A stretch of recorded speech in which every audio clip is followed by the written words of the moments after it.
Pemerintah mengeluarkan sejumlah bujuk rayu bagi masyarakat di masa arus balik Lebaran untuk menghindari kemacetan. Kebijakan WFH dikeluarkan dan memperpanjang libur anak sekolah. Sejumlah titik masih terjadi kemacetan panjang pada arus balik tahun ini.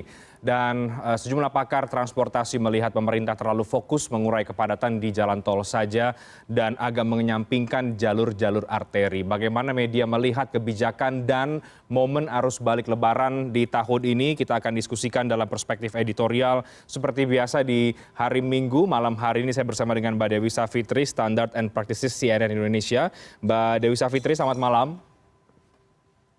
Selamat malam Reinhard, apa kabar? Kabar baik Mbak. Ada Mas Irfan Junaidi, pemimpin redaksi dari Republika. Selamat malam Mas Irfan, apa kabar?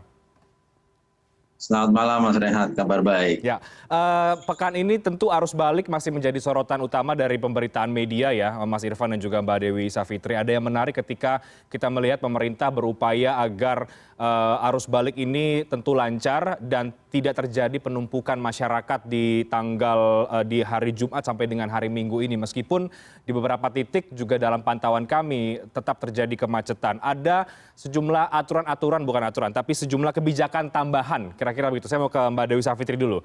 Kebijakan tambahan di luar yang teknis soal aturan lalu lintas, tapi menambah WFH, memperpanjang cuti bersama, dan soal juga libur sekolah yang ditambah lagi. Apa yang kita lihat Mbak Dewi Savitri dari kebijakan yang dikeluarkan pemerintah dalam mengatur arus balik Lebaran pada tahun ini? Saya kira yang dilakukan pemerintah ini mungkin bisa dikasih judul demi gitu ya. Demi arus mudik dan arus balik supaya lancar, tidak terjadi kisruh, tidak terjadi penumpukan berlebihan, dan demi agar situasinya kondusif gitu ya. Maka banyak sekali strategi yang ditempuh, termasuk beberapa yang kemudian kalau istilahnya Reinhard tadi ditambahkan gitu ya. Jadi seolah-olah kita mendengarnya baru-baru saja. Memang untuk situasi yang terus berkembang dan dinamikanya sangat cair gitu, seperti situasi di jalan raya, itu kita bisa memahami bahwa diperlukan asesmen terhadap situasi lapangan dan kemudian cepat diambil keputusan gitu ya. Tetapi saya kira setelah keputusan-keputusan ini diambil, berikutnya yang paling penting adalah melakukan asesmen yang sama dan melakukan evaluasi. Apakah tepat ya diambil keputusan-keputusan semacam itu? Ambil contoh misalnya perpanjangan masa libur untuk anak misalnya. Kalau yang kita dengar adalah pertimbangannya supaya orang tua bisa kembali lebih dulu, kemudian anak-anak belakangan gitu ya, tidak terlalu terpaku pada jadwal harus segera masuk sekolah pada Senin ini atau pada tanggal 9 misalnya, banyak yang dijadwalkan masuk tanggal 9. Pada kenyataannya kan anak harus kembali dengan orang tua, ya kan? Sebagian besar setidaknya anak tidak bisa ditinggal. Jadi apakah orang tua kembali pada lebih awal, anak belakangan, itu kemudian menjadi tidak terlalu signifikan. Yang lain adalah misalnya ya, kebijakan lain yang tadi disebutkan Reinhard adalah dipasang anjuran untuk work from home ya, jadi meneruskan situasi COVID kemarin gitu ya. Tentu saja ini keputusan yang bisa dilihat dari satu sisi sangat bijaksana karena memberi ruang yang lebih luas pada para peserta arus mudik untuk balik dengan waktu yang menjadi tidak tergesa-gesa. Tetapi kan keputusan untuk mudik dan balik itu keputusan yang tidak diambil pada saat ini. Umumnya kalau pekerja sektor swasta terutama, mereka sudah harus mengajukan cuti duluan kan ya, dan itu sudah di-approve oleh atasan, sistem HRD dan seterusnya. Jadi akan sulit membayangkan mudik dimundurkan karena ada keputusan ini gitu. Kecuali kalau mungkin kantornya, tempat dia bekerja itu sangat responsif terhadap kebijakan-kebijakan semacam ini. Jadi dari dua kebijakan itu saya kira memang situasinya perlu cepat, tetapi pada tingkat pelaksanaannya mungkin itu tidak akan terlalu banyak memberi ruang juga pada pemudik untuk balik dalam kondisi yang tidak tergesa-gesa, tidak macet parah gitu. Sebagai sebuah upaya ya oke, tetapi targetnya mungkin tidak akan tercapai sebagaimana yang diharapkan, Reinhard. Oke, jadi ini demi ya Mbak Dewi Savitri, demi arus balik ada banyak kebijakan-kebijakan yang lain yang akhirnya juga perlu ditambahkan dalam tanda kutip. Mas Irfan melihat hal yang sama bahwa pemerintah berupaya keras agar tidak terjadi kepadatan di arus balik ini, mungkin juga mencium ada kekhawatiran terjadi kemacetan yang parah jika tidak ada kebijakan tambahan ini? Ya, Mas Renat, jadi saya nyambung dari Mbak Desaf tadi, mudik kali ini punya nilai yang sangat strategis. Apalagi kalau kita rangkai dengan peristiwa yang terjadi sebelum-sebelumnya. Sebelumnya kita lihat ada peristiwa soal kasus minyak goreng misalkan, kemudian soal harga BBM naik. Nah, kalau kemudian berturut-turut opini yang berkembang adalah isu-isu berita yang tonnya negatif seperti ini, maka ya akan menjadi pertaruhan yang cukup berat buat pemerintah. Sehingga mudik diupayakan at all cost supaya berjalan lancar. Kalau kita lihat dari awal kan sebenarnya sempat mau ada pembatasan mudik. Misalkan pemudik harus dipersyaratkan vaksin booster lah gitu ya, tes PCR dan seterusnya. Tapi karena ini adalah pertaruhan yang besar, ini punya fungsi yang sangat strategis, akhirnya kan semua pembatasan tadi dihilangkan. Bahkan dilarang ada penyekatan, dilarang ada perintah untuk putar balik dan seterusnya, supaya dari sisi opini juga membuat mudik ini berjalan lebih baik gitu ya. Masyarakat tidak kemudian menyoroti dengan isu yang macam-macam soal mudik. Jadi udah dimudahkan lah mudik. Kemudian yang kedua, memang pemerintah melaksanakan istilahnya mengerahkan semua resource yang dipunyai untuk supaya mudik ini berjalan dengan baik, dengan lancar. Karena selain ada dimensi yang tadi, dimensi soal image, dimensi soal pertaruhan nama, ada juga dimensi ekonomi yang sedang diperjuangkan dalam mudik ini.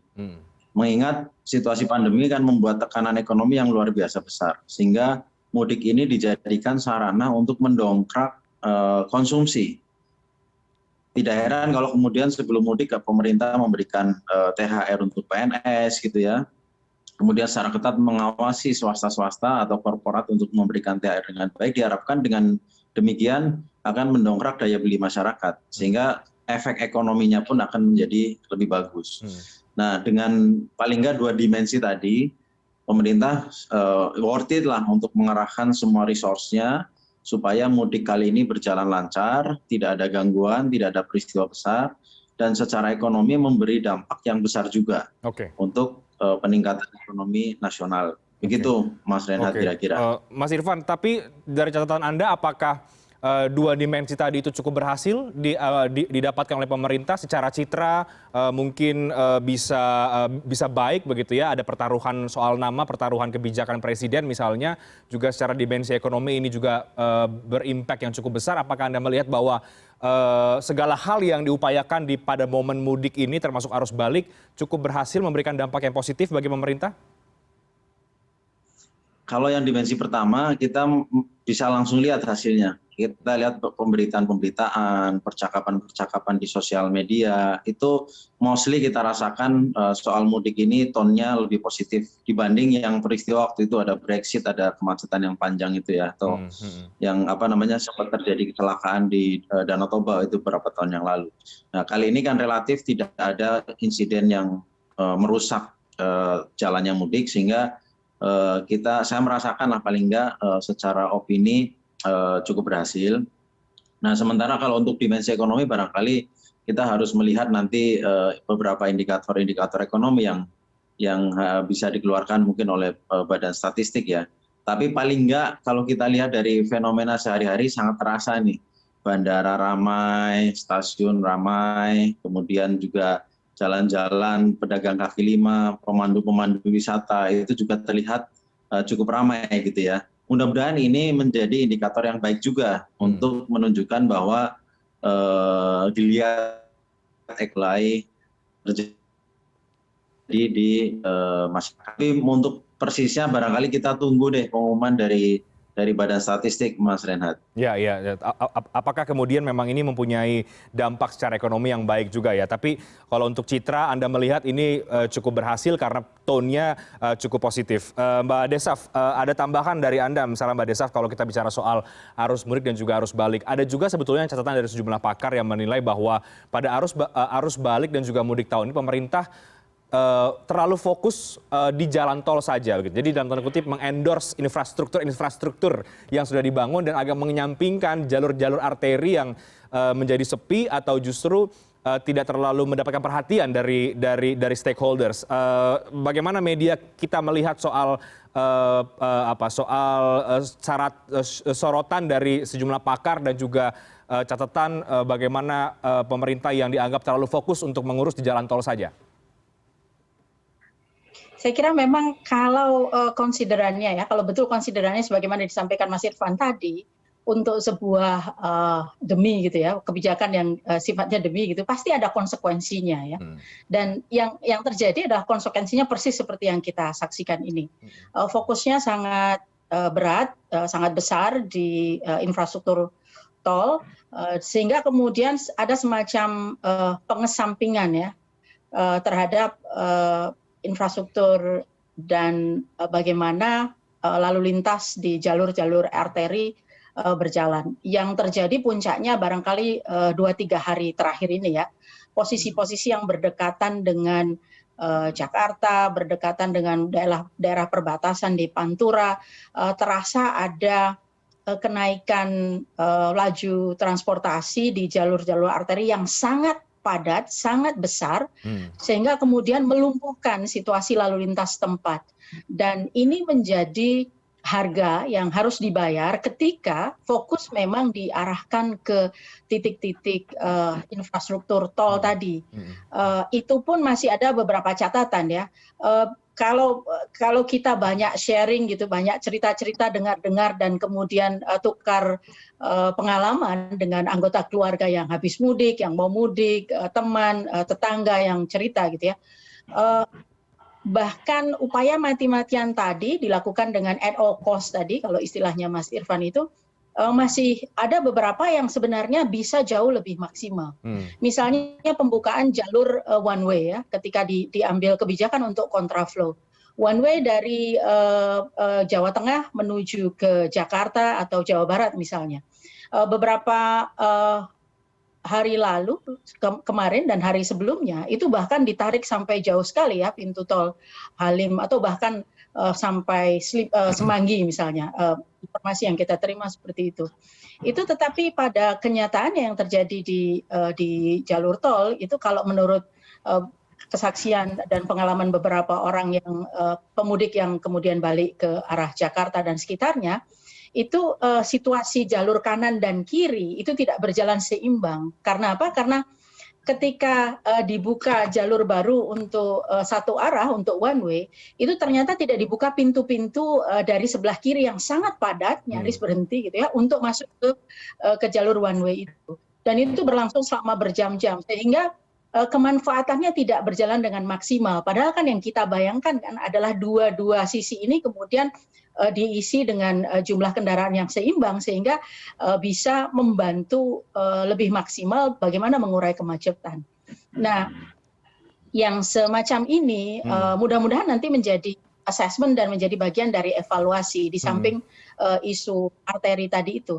Kalau persoalannya adalah menghidupkan perekonomian di daerah-daerah tujuan mudik, bagaimana dengan ekonomi di daerah-daerah yang arterinya lumpuh gitu? Kan mereka kemudian menjadi terganggu. Nah, ini yang juga perlu masuk dalam poin evaluasi. Oke. Ya, Mbak Desaf dan Mas Irfan, barangkali ya at all cost ini dilakukan pemerintah karena juga melihat tingginya angka pemudik pada tahun ini. Pada arus mudik dan juga arus balik, kami juga mewawancari Menhub ya. Dan pada arus balik, Pak Budi Karya mengakui bahwa ada 3 rekor yang terpecahkan dalam arus balik ini. Karena angkanya sangat tinggi. Rekor yang lewat jalan tol, rekor yang naik pesawat, dan juga rekor yang melewati jalur laut Jawa ke Sumatera. Bagaimana Mas Irfan melihat itu? Bahwa memang at all cost ini dilakukan karena juga ada animo yang sangat besar, 80 jutaan orang lebih catatan dari Menhub ke Menhub yang melakukan mudik dan juga arus balik pada tahun ini. Iya betul Mas Renhat. Jadi ini kan orang sudah 2 tahun tertahan tidak mudik. Nah tiba-tiba kemudian ada kesempatan untuk mudik. Itu kan bisa kebayang lah. Nggak usah kita pakai survei yang terlalu berat. Kita tanya teman sekeliling kita saja. Ya. Barangkali dari 10 orang yang kita tanya, 8 orang sampai 9 orang menyatakan akan mudik gitu ya.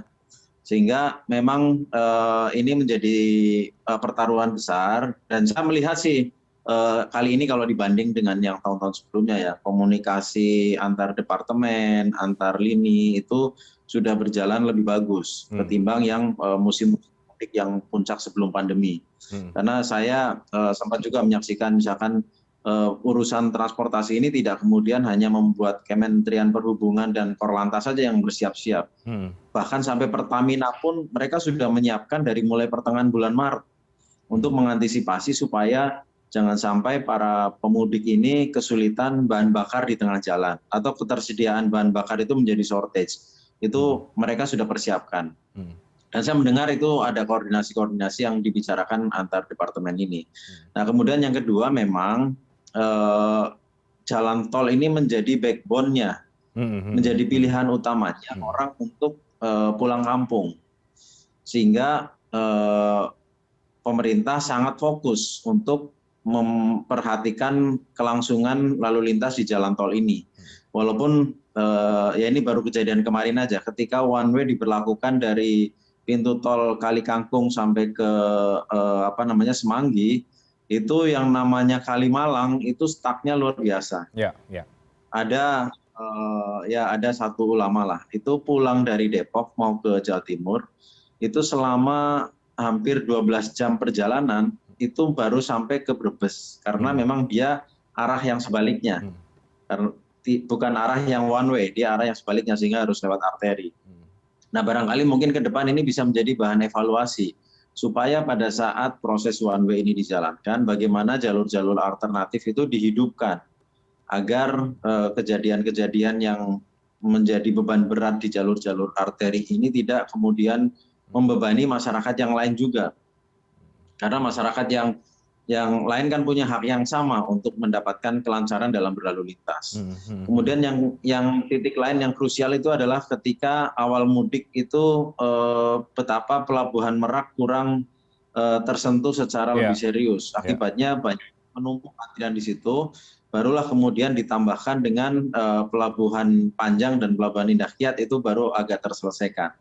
Nah paling enggak dari kejadian ini kan kita bisa bercermin di titik-titik mana yang mestinya memang pemerintah harus memperhatikan dan tidak harus melulu hanya fokus memang di jalan tol. Bahwa jalan tol itu adalah backbone-nya sehingga harus mendapatkan perhatian yang lebih, itu betul, tapi jalur-jalur alternatif ini juga harus dihidupkan.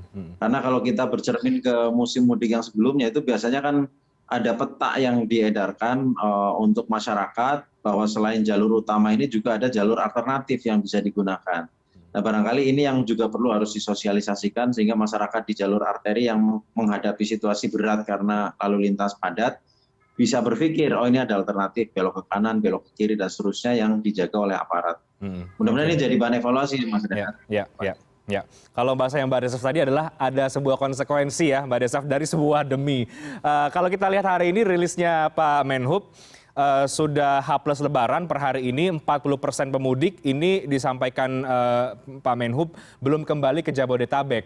Angkanya cukup besar ya Mbak Desaf. Apa yang kita lihat dari angka ini, apakah artinya pemerintah cukup berhasil dalam tanda kutip untuk bisa menunda kepulangan orang-orang supaya tidak bertumpuk pada pekan ini saja, atau bagaimana Mbak Desaf terakhir? Saya kira ada beberapa kemungkinan jawaban ya. Mungkin yang disampaikan Reinhard itu mungkin juga karena sejak awal memang menunda gitu, karena memang ada beberapa perbedaan kalender akademik ya. Jakarta, Banten, Jawa Barat itu ada variasi ya. Ada yang mula-mula tanggal 9, ada yang tanggal 12, ada yang tanggal lain gitu. Jadi mungkin memang sejak awal menyesuaikan dengan kalender sekolah atau mungkin kebijakan cuti di masing-masing tempat kerja itu berbeda-beda. Apapun itu kita merasa kita menyambut baik bahwa yang kita takutkan ya, kekhawatiran kita yang paling utama adalah terjadi penumpukan yang kemudian menyebabkan situasi yang tidak terkendali seperti yang pernah terjadi beberapa tahun lalu di Brebes exit itu ya, Brexit itu tidak terjadi, dan saya kira ini patut menjadi catatan yang positif ya. Apakah ujungnya adalah image positif pemerintah atau tidak, itu hal lain, tapi pada kenyataannya kita memuji berbagai upaya yang dilakukan pemerintah, persiapan yang sangat besar, itu kemudian membuahkan hasil, setidak-tidaknya tidak terjadi tragedi pada mudik kali ini. Barangkali yang ingin kita dorong dari ruang-ruang redaksi kita adalah upaya untuk melakukan evaluasi ya. Oke, sekarang kita sudah tahu pengalaman kita dari sekarang ini apa yang bisa kita lakukan. Satu hal misalnya yang kemudian menjadi berbagai pembicaraan ya, gerundelan kalau mau disebut gitu ya, gerutuan gitu ya. Katanya pakai ganjil genap, mana nggak ada ganjil genap. Katanya harus pakai syarat booster, mana boosternya nggak ditanyain. Katanya kalau macet satu jam di tol akan digratiskan, mana. Nah, pertanyaan-pertanyaan ini adalah gugatan yang legitimate ya, yang sah dari para pemudik. Karena itu sangat penting bagi pengambil kebijakan untuk berhati-hati dan memikirkan dengan matang gitu. Kita memahami situasi di lapangan itu sangat dinamis dan memerlukan asesmen yang cepat, keputusan atau perubahan keputusan yang cepat. Tapi pada saat yang sama, kalau memutuskan sesuatu konsistenlah gitu, supaya tidak jadi bahan grundelan dan kemudian jadi bahan pembicaraan yang panjang setelah situasi mudik dan baliknya selesai. Bahkan kemudian jangan sampai menutup image keberhasilan yang sudah berhasil dicapai oleh pemerintah sendiri. Oke. Jadi ada poin-poin yang kita sepakati dari diskusi editorial ini, bahwa ada yang perlu kita apresiasi sebagai media, tapi di sisi lain juga kita punya banyak catatan dan juga bahan-bahan evaluasi bagi pemerintah atas arus mudik dan juga arus balik yang berlangsung masih sampai dengan hari ini. Tapi kita juga melihat bahwa memang mudik dan juga arus balik ini punya nilai strategis, tidak hanya sekedar fenomena tradisi saja ya, Mas Irfan dan juga Mbak Desaf. Menarik kita sudahi diskusi soal arus balik ini. Tentu kita berharap semuanya lancar karena puncaknya dikabarkan pada malam hari ini. Kita bergeser ke isu yang lain adalah kalau masyarakat mudik, tokoh politik tidak mau kalah juga. Ini tetap mencari panggung-panggung dan juga melakukan safari politik bahasanya begitu ya. Bagaimana kita melihat safari politik tersebut dari sejumlah tokoh-tokoh nasional pada momen Idul Fitri ini? Kita akan diskusikan nanti, usai jeda kami akan segera kembali.